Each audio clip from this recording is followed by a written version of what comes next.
नमिता जल्दी कर दियो।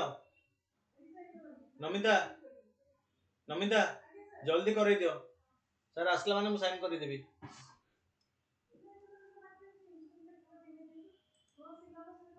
Good morning. Let's go for the daily current affairs discussion. The first topic that we will take today is regarding the polity. India's new proposal for the migrants voting. Fine. This is electoral process. So India is a democracy, and being an indirect democracy, the people select the leaders, or the people rule through the representatives who are elected in the election. Okay, and for this we have an election commission of India, which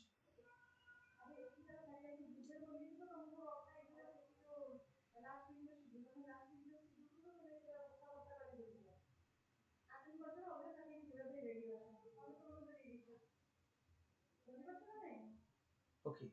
So the election commission of India, which could not demonstrate a prototype of its new remote electronic voting machine. So what something new is news, but they're unable to demonstrate. But they're unable to demonstrate.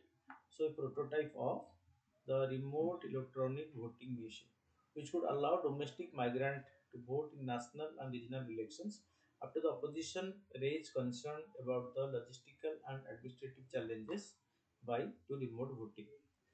Okay, so what is remote voting? Suppose India is a country where many people migrate to different places in search of occupation.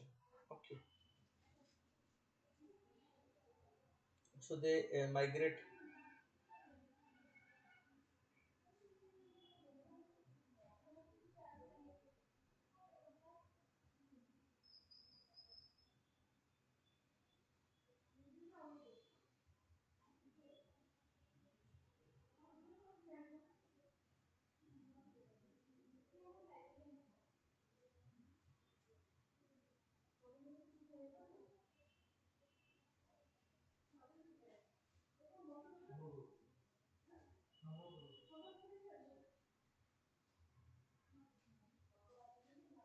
Okay, so because they are migrants, they are not in their own registered polling booth, so they are unable to cast their vote in election. And in case they want to cast their vote, they have to travel a long, spend money, okay, for coming to participate in the election, which is always not possible.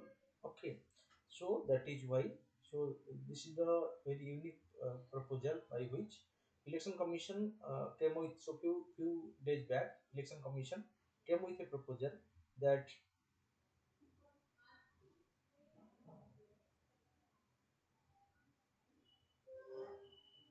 came with a proposal that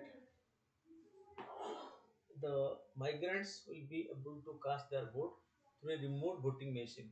Okay, in one voting machine, so that registered voters from different booth who are staying outside their own that polling stations or the constituency will be able to cast their vote. This is election commission declaration. A few days back, they came with what is called as the remote electronic voting machine, and as per that news, so voters from around 70 to 80 polling stations will be able to cast their vote. Okay, so that will definitely help in finding the better way for these people.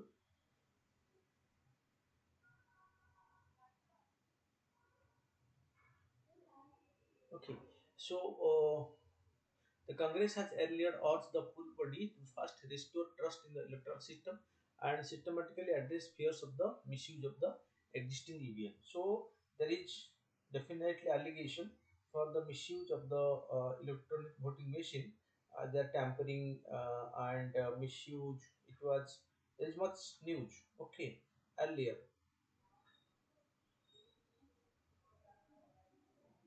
Okay, so but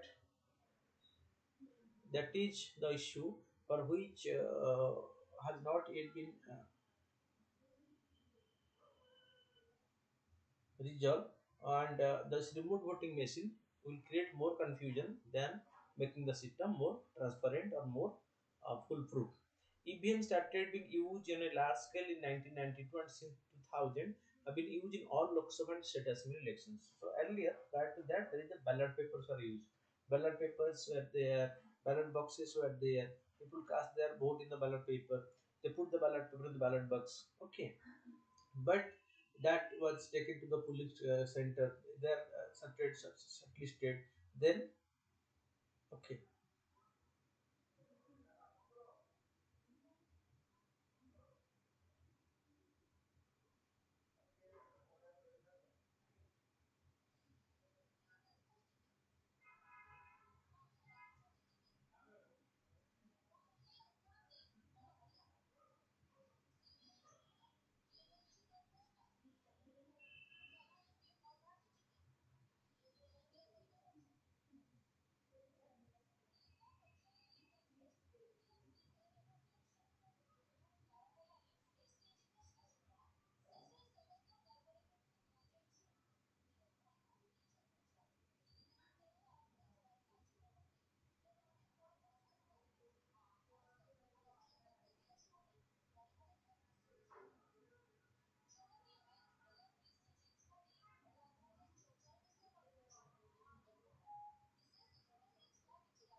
okay. So, because it is quite convenient, and it was told that it will be foolproof because the booth capture that tampering of the EVM, tampering the ballot paper, so booth capturing things will be shutted out by using the EVM, and EVM will make it faster for counting. Okay, that is why so EVM was introduced. But after that, EVM is more becoming.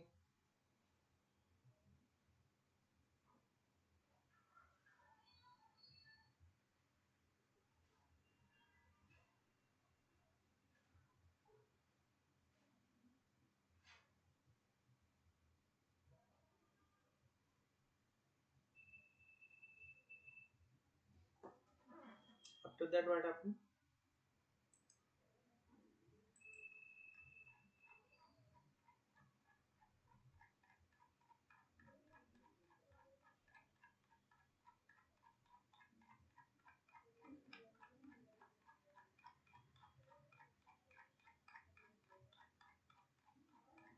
There have been three interactions of the machine with improved features. The latest one being the M3 model, which was manufactured from 2013 onward. Multiple political parties in 2010 approached the ECI, Election Commission of India, to come up with a machine mechanism that could help verify that the EVM has recorded the vote correctly and intended by the voter. The ECI thus developed, along with two public sector undertaking, the voter verified paper trail audit (VVPAT) machine to have a proper trail in the voting process. The use of VVPATs has become universal in elections since mid 2017. So a VVPAT is attached to an election than EVM, and after casting the vote, a slip come out from the VVPAT, so showing that where the voter has cast the vote, which on which symbol the voter has cast the vote will be clearly visible. That will okay.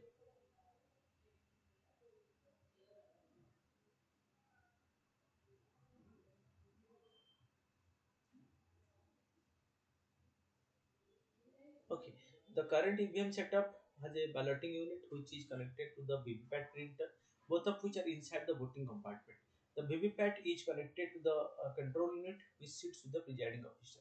A total number of vote cast on this display board, and the voter is able to see the printout coming out of the VVPAT, and that is again kept for record. In case of any confusion, the number of cheat that comes out of the VPAT will be counted in case of any confusion in the performance of the EVM in subsequent period.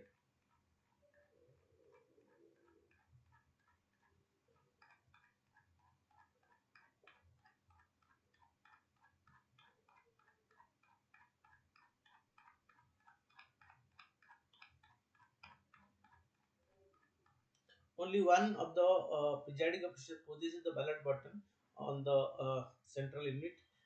Does the BU get enabled for the voter to cast or vote by pressing the key corresponding to the candidates in the ballot paper sheet pasted on the balloting unit, voting unit? The VVPAT, which is essentially a printing machine, prints a slip with the full symbols and candidate's name, and the voter press the key on the ballot unit.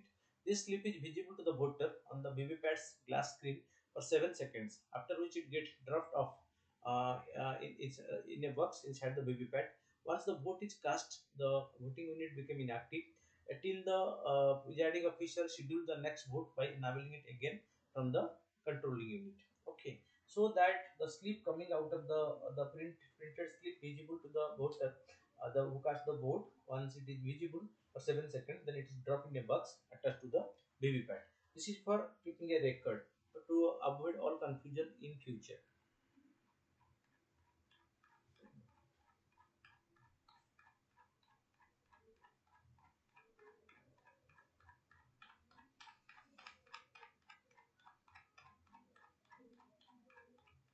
What are the concern about the EVM? Concerned civil society organizations, civil servants who have overseen elections, academicians, journalists, former judges, and political figures from the Citizen Commission on Election in 2020, which conducted analysis, released a report in 2021 titled "The Indian EVM and VVPAT System Fit for Democratic Election." The report highlighted democracy principle to be adhered to while conducting public elections. The election process should not only be free and fair but also be seen to be free and fair. Meaning, instead of being told to trust the process, the general public should be provided with probable guarantee to facilitate this trust. So, we just are giving the impression that the EVM is tamper-proof. So, that any vote casted in the EVM is secure. There is no tampering in the EVM. So, that is what is the impression given. But we believe on this. Okay, we are bound to believe this, but there is no proof that yes, so this is the 100% full proof. So it is, there is no such guarantee that yes, the EVM and VVPAT what they show are 100% accurate, and there is no malpractices in that. So the newly formed the election this civil society group, okay, so which is known as Citizens Commission on Election, so they reported that, so it should be so the election commission should try to prove it from its side that whatever is the ultimate outcome is not only based on trust but also on tangible proof, on tangible proofs.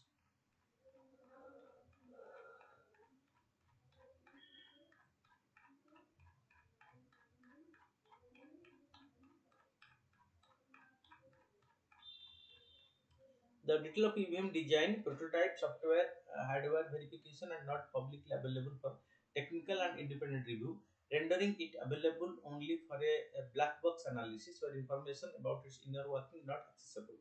However, the ECI said that unlike other countries, Indian EVM are standalone and are not connected to the internet and have a one-time programmable chip, making tampering through the hardware part or through the Wi-Fi connection impossible. Multiple computer scientists have demonstrated that this claim does not stand up to scrutiny as it does not take into account side channel, inside fraud, and Trojan attack. So these are the possibility which can be done. Okay.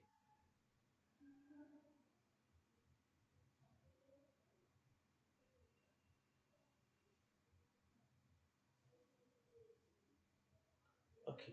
Multiple computer scientists have demonstrated that this claim does not stand up to the scrutiny. So who stand? The stand that they are tampering proof. So is not tested through technical aspect.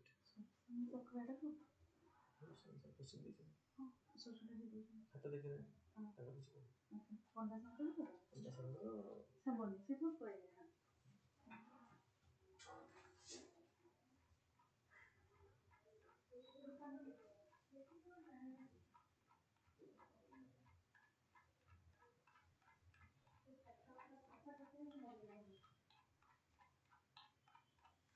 That means if the election, if the EVM is also subject to tampering or virus attack or any other inside tampering.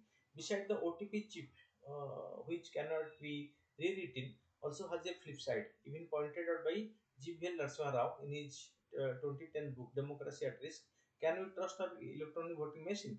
The ECI sent the EVM software to two foreign chip makers in the US and Japan to burn into the CPU and manufacture chips are then sent to India for assembly into machines by the two PSU, BHEL and Electric Option India Limited. This means that the manufacturer cannot read back the content of the software to ensure its integrity of each intact. Functionality test done by manufacturers can only reveal if the machine is working properly. But if the machine is not working properly, then nothing can be done. So there is possibility once it is a machine, the possibility of based on electronic machine, possibility tampering or this some sort of doing mischievous on this machine is also there, which has raised the doubts in the mind of the public regarding it. What is the problem with the VVPAT? Okay, voter verifiable paper audit trail. Experts say that for the voting process to be verifiable and correct, it should be machine independent or software and hardware independent. Meaning, the establishment of this veracity should not depend solely on the assumption that the EVM is correct. Ronald Rivest, an inventor of encryption, defined in his seminar in 2008 paper that a voting system is software hardware independent if an undetected change in software or hardware cannot lead to an undetectable change in the election outcome. Even if the voting machine is tampered, the same should be detectable in an audit. Okay, but how far this is accurate is not certain.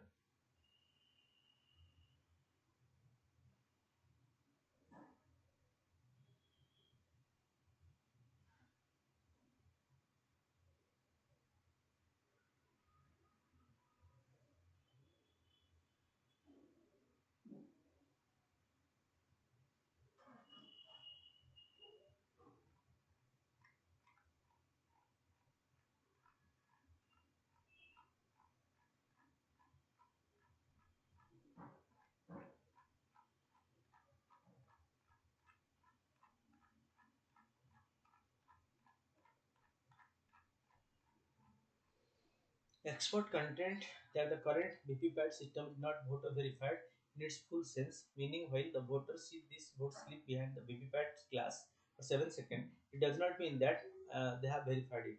What could happen if the voter got the printout in their hand, was able to approve it before the vote is finally cast, and was able to cancel it if there is an error?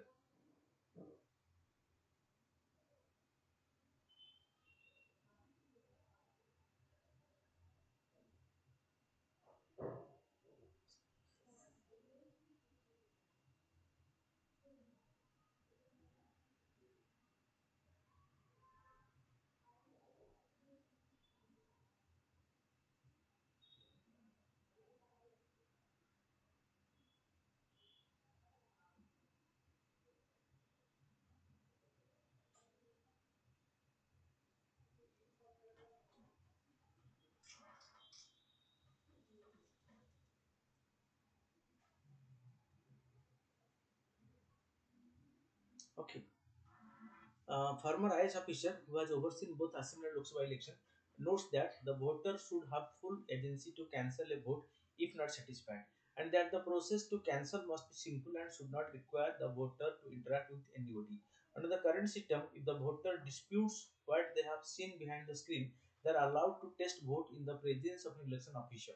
And if the outcome of the vote test is correct, the voter can be penalized or even prosecuted. So that means, in case he has any grievances, he has to talk to the election official, and the election officers monitoring this will be done.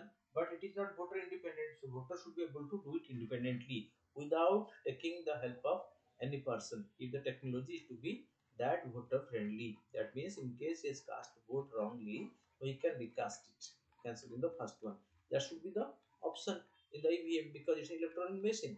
So unlike the ballot paper, so the voting here can be changed if the voter wants so.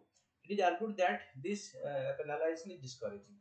Additionally, the assurance given by the ECI that the EVM PVPAT system is not connected to any external device has been questioned by former civil servants in multiple studies. For the VVPAT to be able to generate voting slip, the symbol, name, and the sequence of the candidate need to be uploaded on it, which is done by the connecting it to a laptop. To create the VVPAT sheet on the laptop, an application is either downloaded from the ECI server or copied from the local device.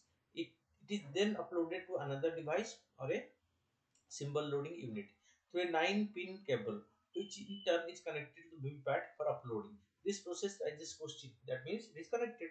It is not independent. Somehow, somewhere it is connected. That means so this is not independent of any possibility of tampering. So when it is connected to cable, the possibility of its tampering is also there.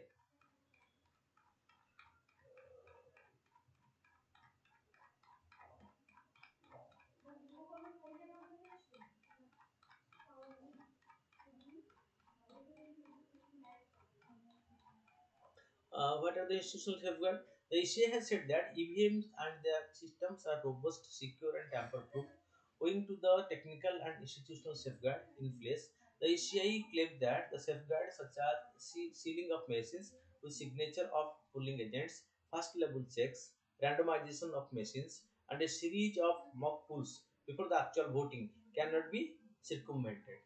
However, domain experts and former observers have shown that a vulnerability can rise. For example, according to a report, since it is known upfront that a fixed number of votes cast at the beginning of the poll in each polling station will be part of the third mock poll, theoretically a hack can easily bypass the first few votes, thereby preventing detection of foul play as every key press in the EVM is date and time stamped. Okay, so the first sample is done, the collection is the testing is done, the first few samples, and if they are properly maintained and subsequently tampering is done, so then it will be not easy to check or detect the tampering done in the subsequent period, which is the process in subsequent period may be adopted because they are kept with the government.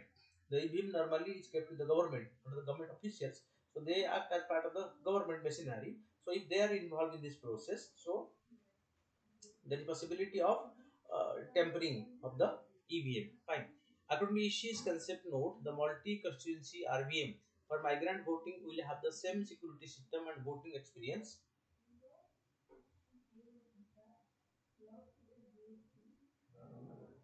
Okay, voting experience are the EVM. This essentially means that the challenges mentioned earlier with regard to the current EVM will persist when it comes to the RVM. Okay, the commission said that the RVM can handle multiple constituencies up to 72 for a single remote polling booth. For this, instead of a fixed ballot paper sheet, the machines have been modified to have an electronic dynamic ballot display which will present different candidates list corresponding to the constituency number of the voters ready by a constituency card reader. That means more technical part is added to the machine, which make it more tampering, possibility of tampering will be more.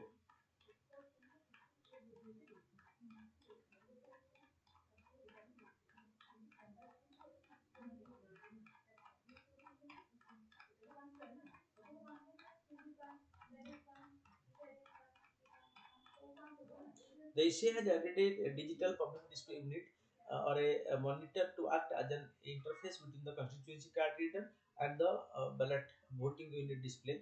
ballot unit display. As per the commissioning process of the machine, the electronic ballot will be prepared by the returning officer of the home constituency of voters and forwarded to the remote RO for uploading in the unit. Okay, that is what is the provisions made in the new ballot voting machine that will be used for casting the vote of the migrant workers, because they'll be migrating from different parts of area. They'll be there, and at one police stations, so voter from different constituency will be able to cast their vote in the new machine. Fine, but the biggest chance. So this is a declaration by the Election Commission of India.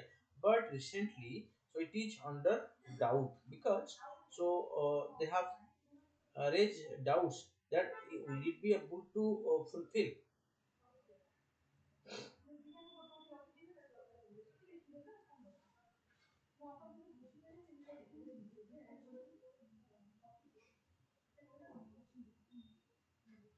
Okay, so the next is that about the demography.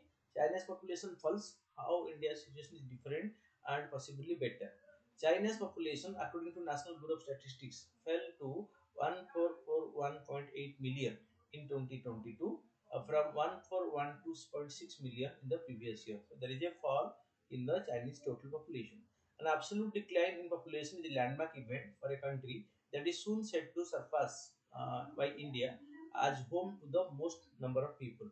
So China has maintained the record being the most populous country for a considerable period, and this record is going to be taken over by India soon. Okay, in 2023. India has not conducted an official headcount census after 2011, but going by the United Nations projection, its population stood at 17.2 million. Okay, 1417.2 million in 2022, more than China's population, and is expected to reach 1428.6 million in 2023 by passing China. So India will get the credit of in the most populous country very soon. Okay, if the present trend of population growth in both China and India remain as it is. China on a falling trend, India on a population rising trend.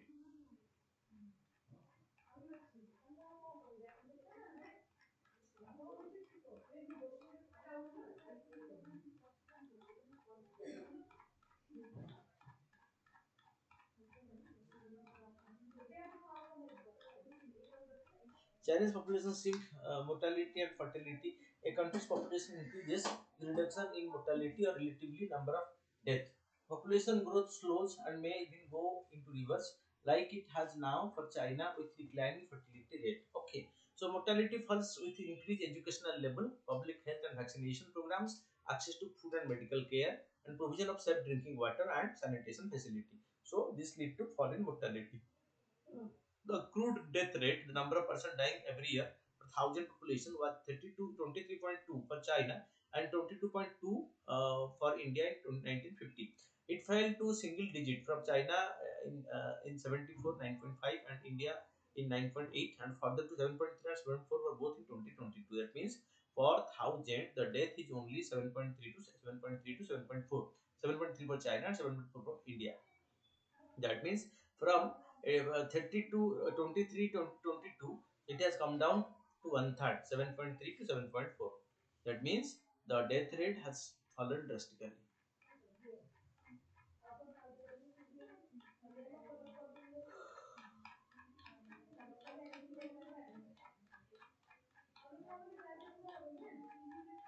Another mortality indicator is life expectancy of the birth. Between 1950 and 2020, it went up from 43.7 to 78.1 years for China, and from 41.7 to 71.1 years for India. Figure 1 shows how sharply the TFR has fallen for India in the last 3 decades. The total fertility rate, the number of babies an average woman bears over her lifetime, was as high as 8.5 for China and 7.7 for India in 1950. The taper has fallen sharply for India in the last 3 decades, between 1990 to 93 and 2009 to 20, when it came down 3.4 to 2. The fall was especially significant in the rural areas. So right now the total fertility rate is around 2. Okay. So taper of 2.1 is considered as a replacement level fertility. That means father and mother two, uh, and they have only two children. That means it is the right replacement level. But falling beyond this, will lead to a drastic fall in population of a country. Fine.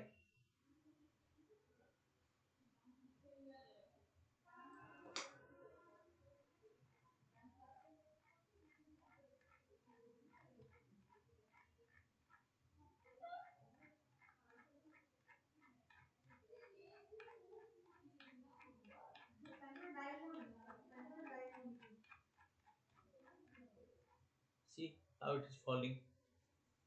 Okay, from what level to what level?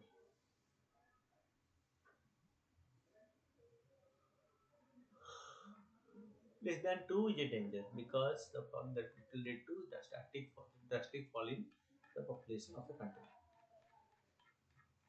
Parents replaced by two children.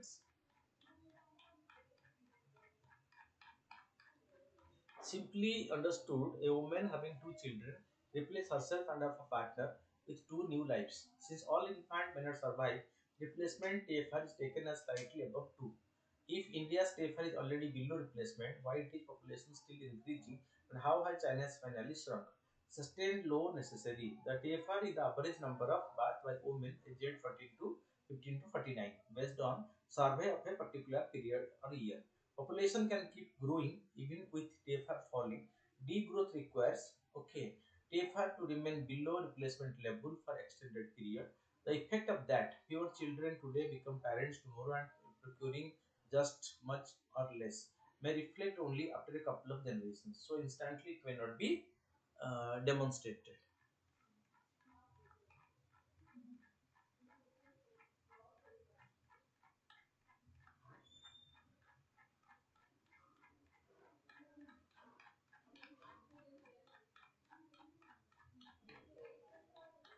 See, this is what how it is going to fall at what rate.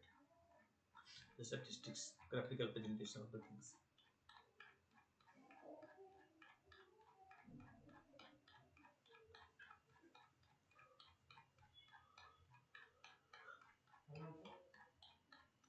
China's TFR dipped below replacement fast in 1991, which was almost 30 years before India's. Recall that the severe decline below 10 to happen 2 decades earlier for China. China's population more than doubled from 44 million in 1950 to 1.1 billion in 1980, peak in 2021. It took over 30 years for below replacement fertility rates to translate into negative population growth. So below fertility rate and falling population, it took nearly 30 years. This is how. So suddenly fall in the fertility rate will not be replaced by.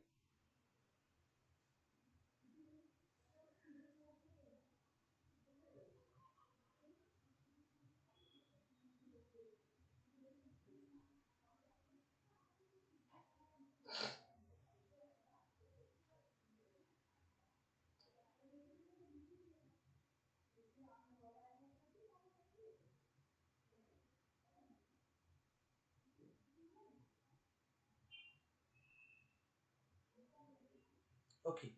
China's TFR according to 2020 census was 1.3 baht per woman, marginally off from 2.1.2 in 2010 and 2000 census. Okay.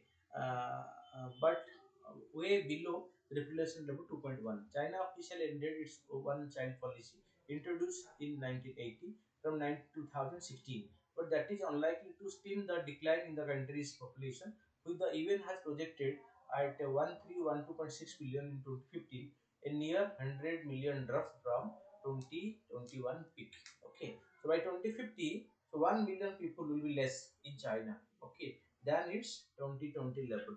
That is the United Nations projection, and that is why China even added the third child policy in the country right now. After allowing the second child, China has taken the steps to allow the parents to go for the third child because this may result in a falling labor base, the labor force, which will affect its manufacturing. So the real crisis for China, however, is the decline in the population that is of prime working age. If there is a large number of that able to work and earn, not only will there be relatively fewer people to support dependent, but also greater tax revenue and saving potential from the generation of incomes. As these are directed to finance investment, a virtuous cycle of growth is unleashed. And indeed, it happened in China. But that cycle has started to reverse, and the share of Chinese working age population has projected to fall below 50% by 2045. So, total population who are engaged in manufacturing or in productive activity will be falling below 50% by 2045, which is big concern for China. So, keeping this 30 years in ahead, China recently decided to add the third child policy in the countries, allowing the parents to have the third child. Okay.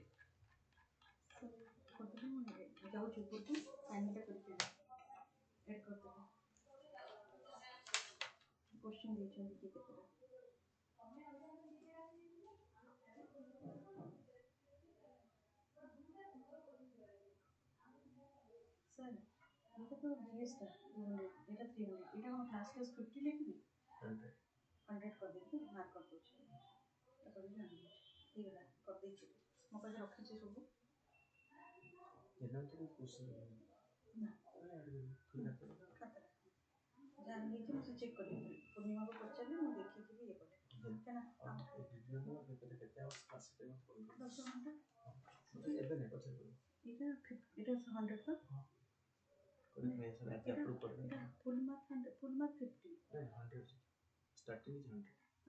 Full mark 100 100 200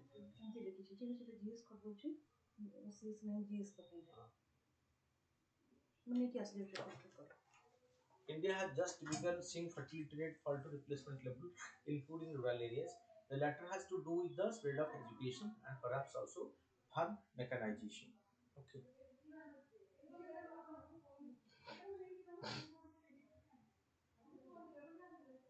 Okay. The latter has to do with the spread of education.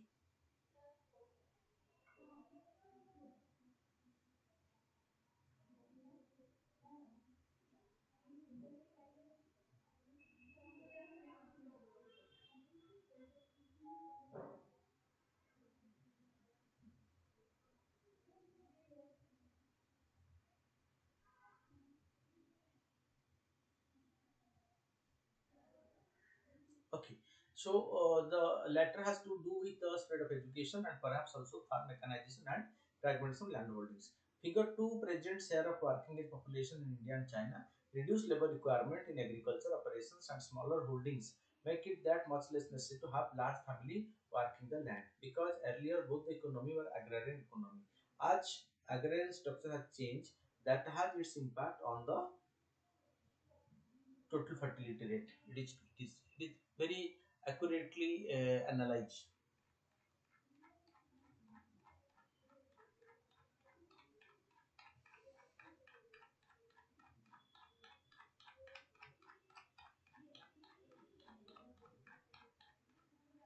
See the figure.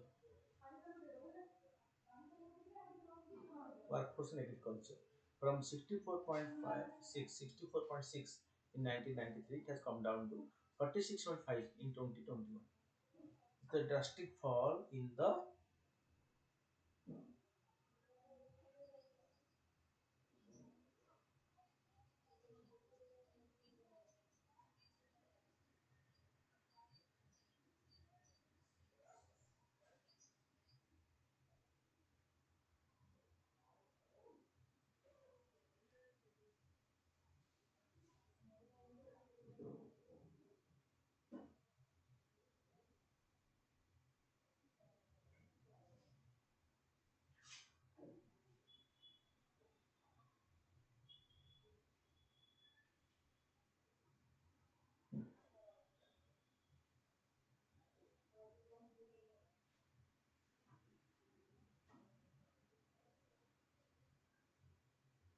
Okay, this is the figure.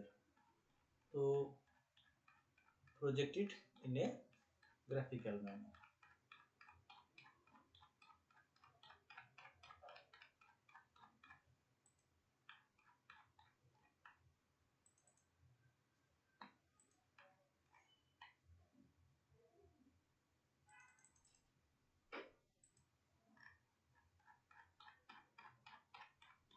Figure 3, share of workforce in agriculture and slow. But even with fertility rate declines, India's population projected to expand and degrow only after touching 1.7 billion about 40 years from now. So India will be, population will go.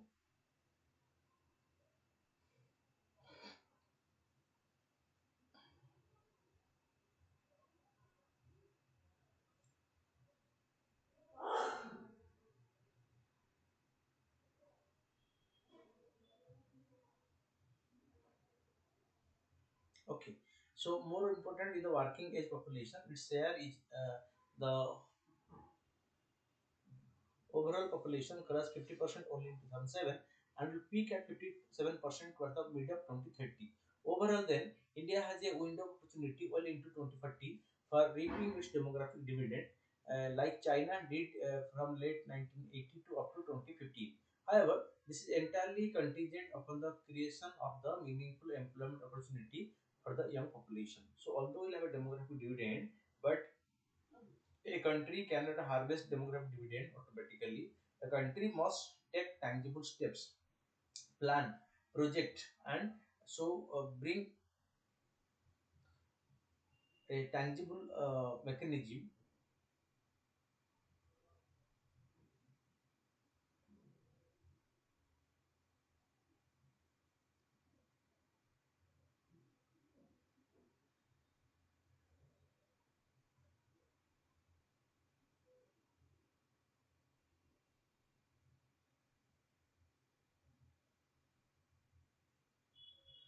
Okay. Overall, the India has a window of opportunity well into the 1920 for reaping its demographic dividend. So, the demography, which is population, which is the number of uh, people in the working group, must be trained, groomed, and given that education and training, skill training, to make them a productive partner in the economic process. So, the demographic dividend can be harvested by the country. Otherwise, just population will be a liability than becoming an asset. The population is to be converted to an asset by giving them education and skill addition. So to make them active participant in the workforce, and then the economic contribution will be coming, not only just head counting. Okay. The next topic is high horsepower engines. Taking a leaf out of some international model of manufacturing and procurement, Indian Railway has.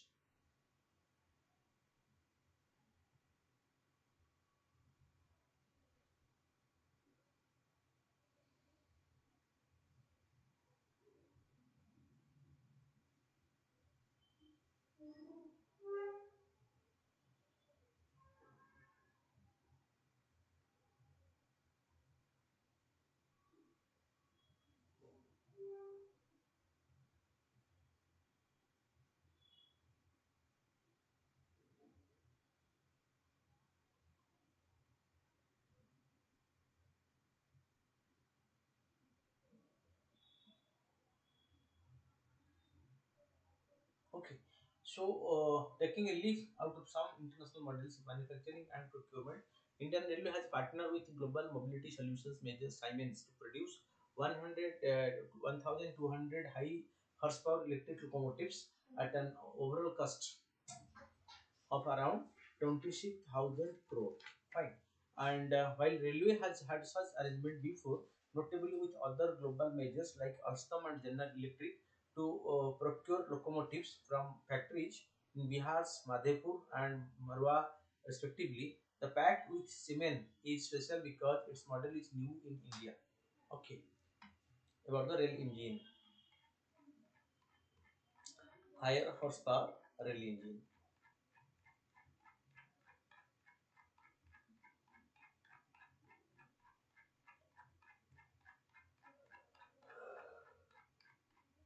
What is new? No capital expenditure liability in this contract. This is because all the locomotive will be manufactured in Railway's newly built coach factory at Dohat, Gujarat. The manpower in the factory will also be supplied by Railways. Siemens will bring a material procurement, supervision and technologies make the 9,000 horsepower engines. Regular railway locomotives have between 3,000 to 6,000 horsepower. The one being made in Madhepura are 1,200 horsepower strong, while those in Morwa will be 6,000 horsepower each. So that is what. So in India, the railway will build its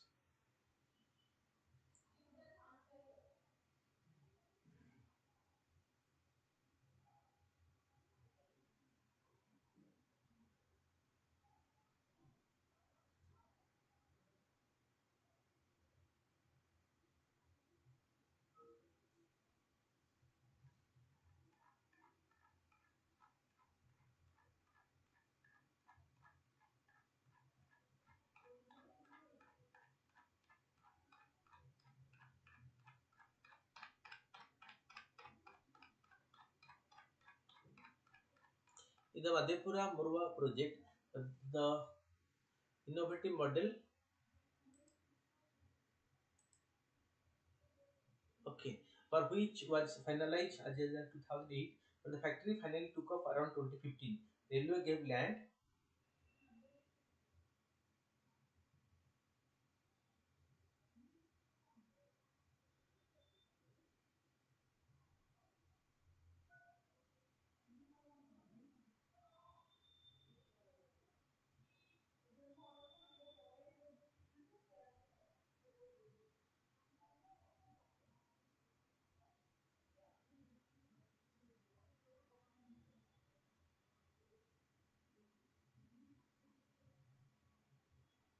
Okay. Was finally there in 2008, but the factory finally took off around 2015.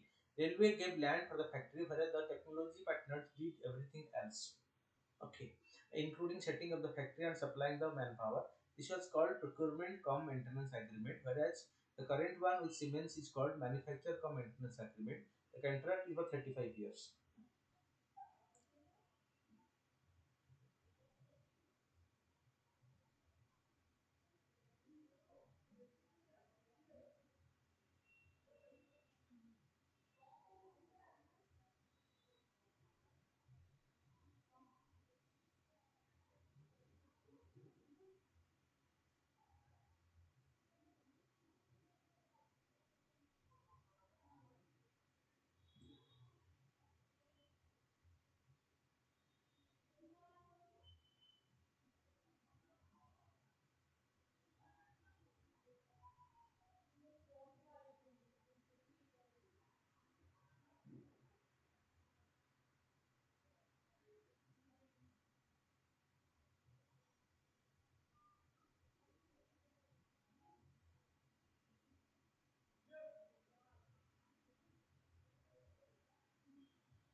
Okay.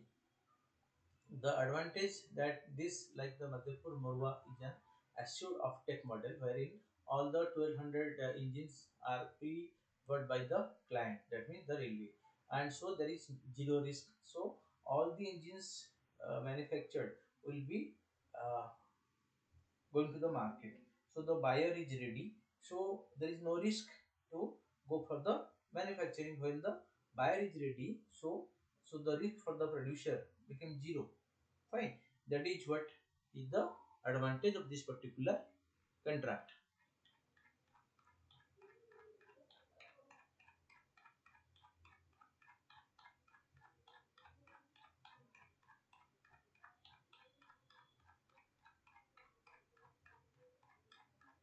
Globally, another transportation solution major, Bombardier has somehow similar model called the Flexi Care for engagement with clients on long-term maintenance of the vehicle it makes.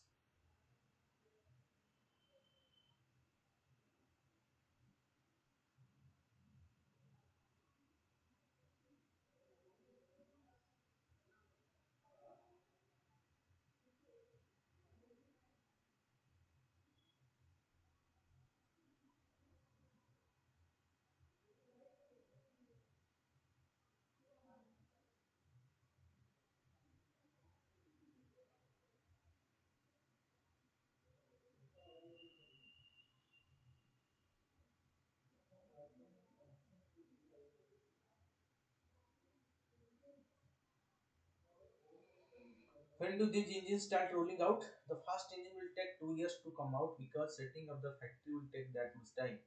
Okay. The network operator also needs the appetite for absorbing the engines, which is based on the currency of existing stock.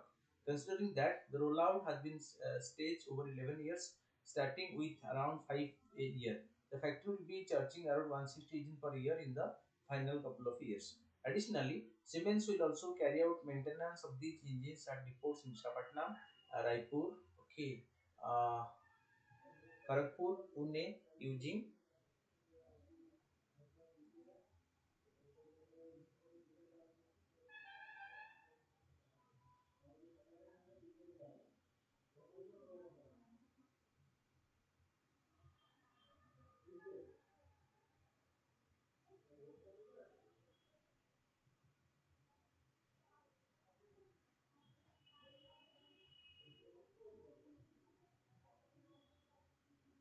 Additionally, Simon will also carry out maintenance of these engines at depots in Visakhapatnam, railway depots, Visakhapatnam, Raipur, Kharagpur, Pune, Eugene, railway manpower. So the Indian railway manpower will be used for the maintenance of these machines built or developed by Siemens.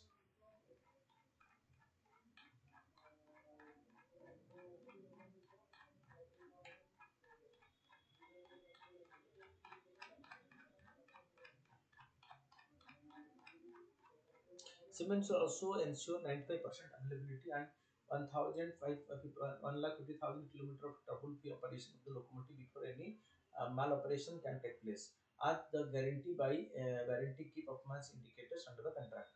How do the Indian Railway benefits? The agreement will ensure upskill of railway production manpower as well as technology upgrade of its own production capability. Two of the 1,200 locomotives have been earmarked for export to test international market potential. In this Make in India ecosystem, is that if railways straight away purchase from technology vendor, its own manpower and production system would not benefit. Okay, so that is why it want to use its own manpower in the production of the locomotives in its own territory, by which it will be able to utilize its own manpower for the in the process. Fine.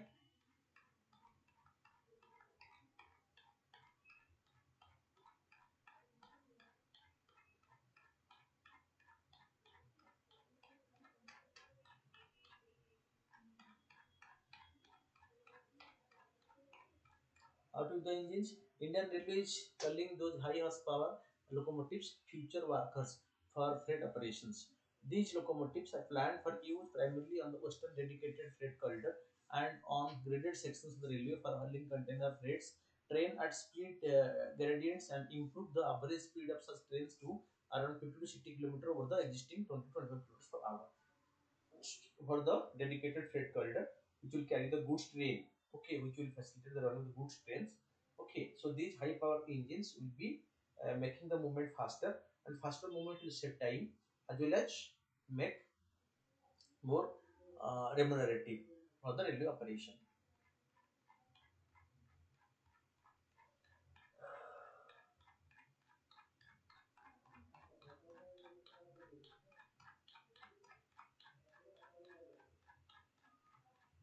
What about diesel engines? Government has taken the policy decision to gradually electrify 100% of the its broad gauge rail network around 16,000 km. As a result, there is a more slow retire end of these diesel locomotives. However, railway will keep a stock of around 2,000 high horsepower diesel locomotives for various needs like contingency.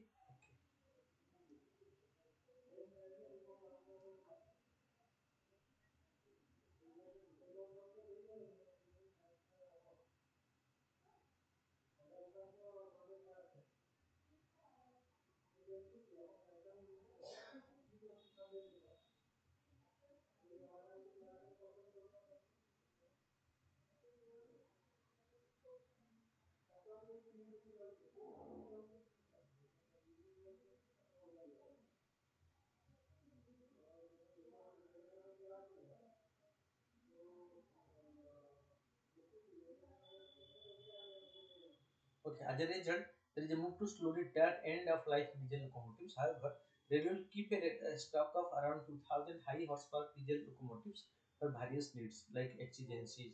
contingencies, linking and other operational necessities. Because so the second line of defense should also be present to the electric engines, which right now more and more game that routes are being transferred to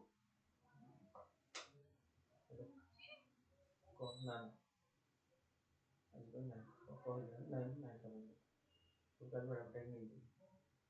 That's it. No. Next point of next point ସେମିଟାରୁ ପଢ଼ିଥାନ୍ତି ନା କିଛି କହିଲେନି ମୁଁ ପରୀକ୍ଷା ମୁଁ ଜାଣିନି ମୁଁ ପରୀକ୍ଷା ଦେଖୁଥିଲି ଜାଣି ପଢ଼ୁଥିଲି ମନା କରିଲା ସବୁ ବେଳା ଟାଇମ୍ ମୋ ଦିନକୁ ଫୋନ୍ କରନ୍ତି ତାପରେ ନାହିଁ ସତରେ ଆସି ଫୋନ୍ କରିଛି ଫୋନ୍ କରନ୍ତୁ ଦେଖିବା କ୍ଲାସ୍ ସରିଲା ଠିକ୍ ନାଇଁ ମୁଁ ପଚାରି କହିବି ନା କାଜି ପାଇଁ ଆଉ ନଥିବ ସବୁ ଯିଏ ଯାହା ଦିଶା ନା କ'ଣ ରଖିଥିବେ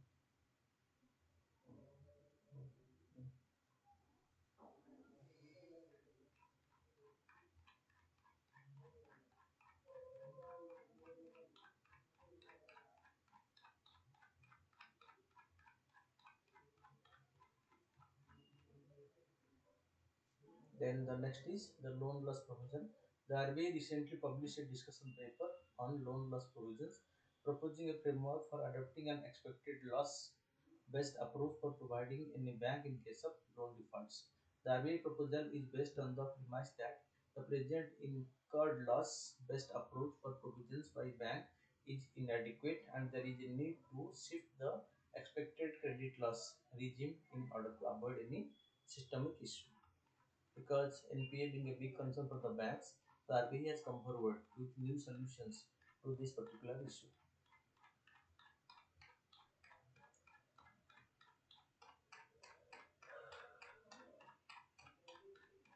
But the loan loss provisions, the RBI defines a loan loss provision as an expense that banks set aside.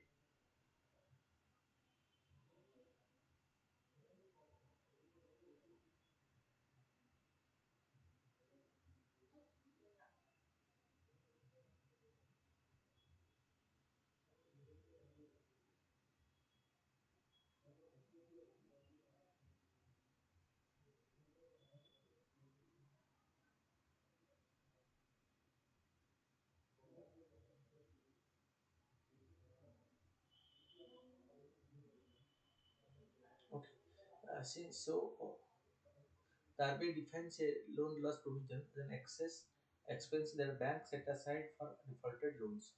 Banks set aside a portion of their expected loan repayments from all loans in their portfolio to cover the losses either completely or partially. In the event of a loss, instead of taking a loss in its cash flow, the bank can use its loan loss reserve to cover the loss. Since the bank does not expect all loans to become impaired, there is usually enough in the loan loss reserve to cover the full loss of anyone or small number of loans when needed. An increase in the balance of reserve is called loan loss provision. The level of loan loss provision is determined based on the level of expected to protect the safety.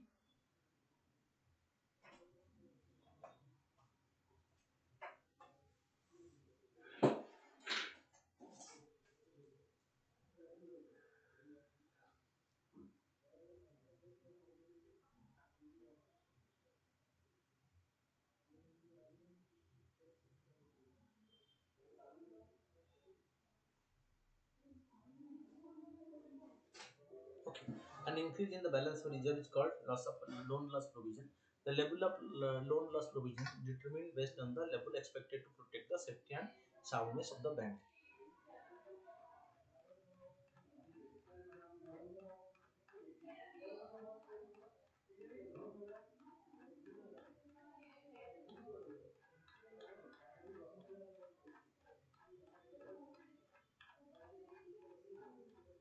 What is the expected loss based approach?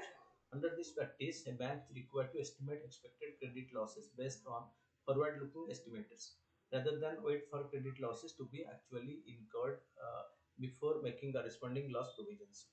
As per the proposed framework, bank will need to classify financial assets, primarily loans including irrevocable loans, commitments, and investment classified as held to maturity or available for sale into one of the three categories: stage 1, stage 2, and stage 3, depending upon the assured credit loss on them at the time of initial recognition, as well as each subsequent reporting date, and make necessary provisions for it.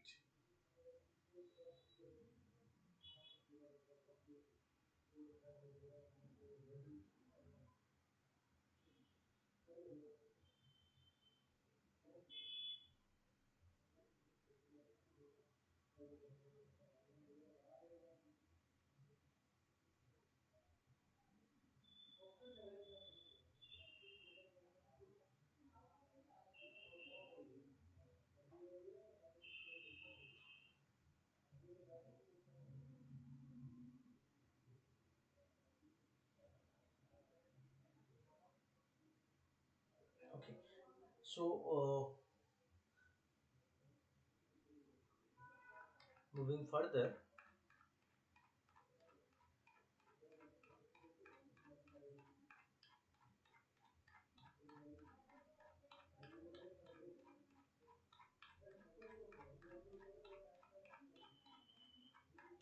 stage 1 asset are financial asset that have not had a significant increase in the credit risk since initial recognition, or that have low credit risk at the reporting date for these assets. 12 months expected credit losses are recognized and interest revenue is calculated on the gross carrying amount of the asset. Stage 2 assets are financial instruments that have had a significant increase in the credit risk since initial recognitions, but there is no subjective evidence of impairment for these assets. Lifetime expected credit loss are recognized. Okay.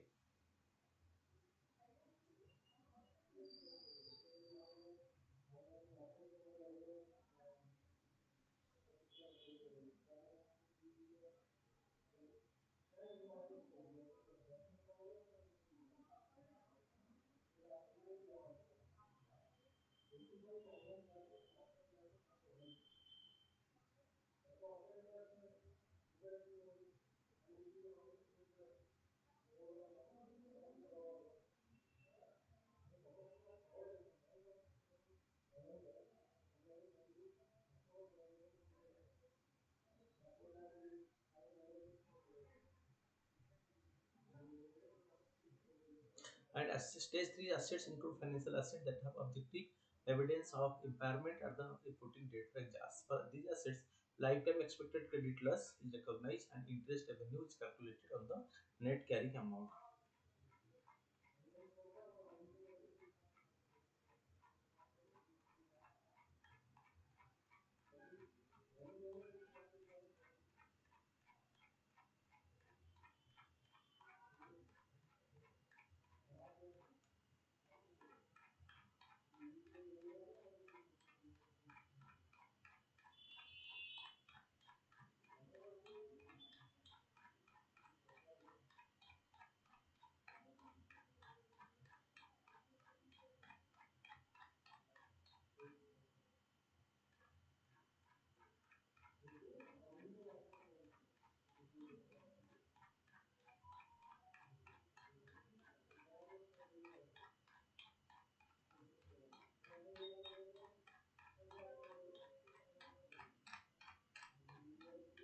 Okay. Then the answer writing, regional representation and size. The number of member states has really quadrupled since 2014. Coming to the answer writing.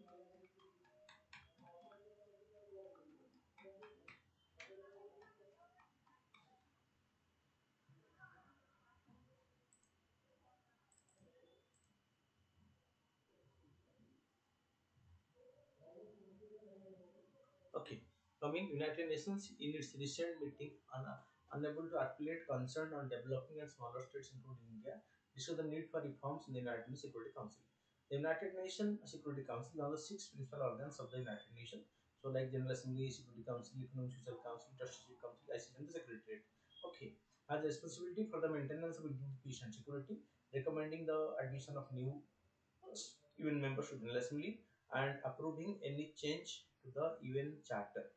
It has 15 members, out of which 5 are permanent members: USA, China, Russia, France, and UK. Okay, and these 5 members have veto power. That is the exclusive power given to the permanent members. So because they enjoy the veto power. Fine. Need of reforms in the UNSC. Regional representation and size. The number of member states have nearly quadrupled since 1940 from 51 to 193. Has also changed. However, the size and composition of the Security Council remain virtually unchanged since its foundation. For instance, Africa has 54 members, but no permanent seat. Asia 54 members, one permanent seat. Latin America and Caribbean states 33 members, zero permanent seat, and remain unrepresented. Changing geopolitics. The geopolitical rivalry among the permanent members have prevented the UNSC from effectively dealing with global issues such as the Rohingya crisis, the Russia-Ukraine conflict, and the Taiwan issue, because UN became a silent spectator. Veto power held by the permanent members. Veto power has been criticized as non-democratic and self-chosen club of the privilege. It restrains the council to make necessary decisions wherever it display any of the permanent members. Issue of transparency. The permanent members of the UNSC meet privately for deciding on an issue and then present the resolution to the full council. This looks like a private club that secretly comes to decision. This results in opacity in decision making. The emergence of new powers, the rise of G4 countries like India, Brazil, Germany, Japan as important and emerging economy demand reforms in the UNSC. The G4 calls for an enlargement of the both permanent and non-permanent category, as well as supporting each other's bid for permanent seats on the council. Effective resolutions of challenges. The issue that the Security Council deals with have diversified over the past 75 years, including uh, peace building, conflict preventions, non-proliferations, counter-terrorism, and protecting the civilians. The UN needs a Security Council that can come up with effective resolution and implementation its decisions promptly and efficiently. India has been at the forefront of the years-long effort to reform the Security Council and has represented the country of the global south. UNSC without comprehensive reform faces a crisis of confidence. World today requires reform multilateralism that bespeak and reality of today, gives voice to all stakeholders and engages with contemporary challenges. So that means a reforms is a must. Coming to the MCQs, recognition of prior learning scheme is something mentioned in the news with reference to consider the following. Okay.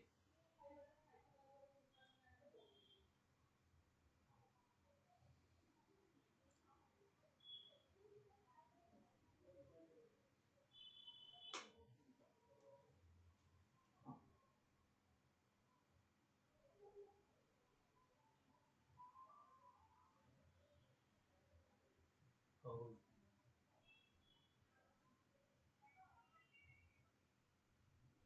ମୋ ଜୀବନ ମୋ ବଦଲା ଜୀବନ ସେ ଦିଟା ହେଲେ ଯିବା ଗୋଟେ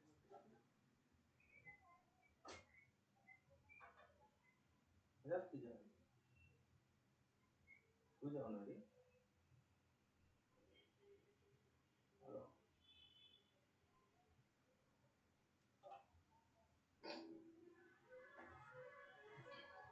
Okay.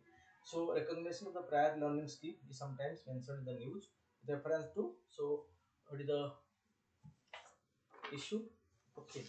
Certifying the skill acquired by construction workers through traditional channels, enrollment of uh,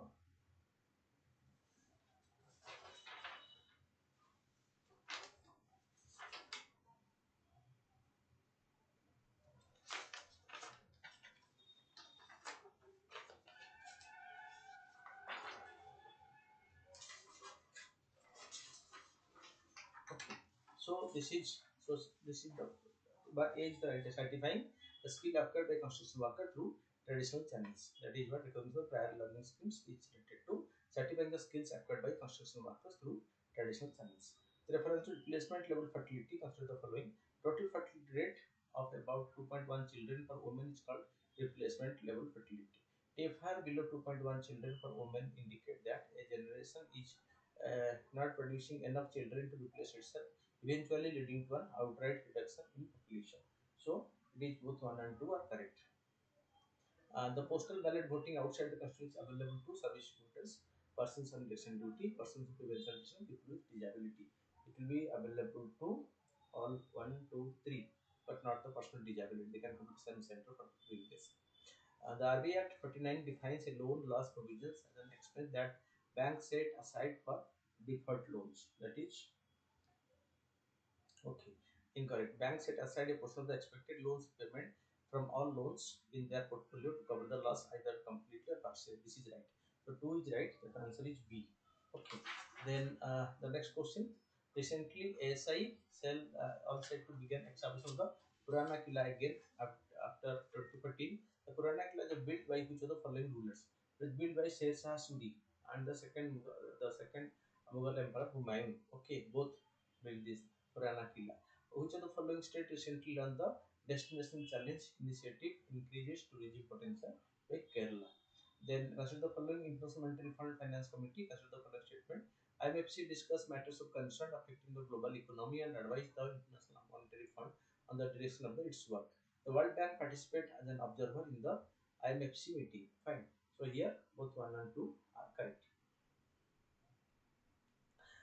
A minority, whether linguistic or religious, determinable only by reference to the demography of the state. The TMA 5 Foundation case of 2002 SC has clarified that the unit for determining status of linguistic and religious minority would be state. Okay, so both are correct. Then 9. Consider the following statement regarding Sagar Parikrama. It is launched by Minister of Sports, Shipping and Waterway. It is focused on fishermen community. No, so it is not it is let me say animal husbandry and fishing. Okay, so 2 is correct. Then gradualer open cast mine often mentioned in news which country it is in Germany. Right. So this way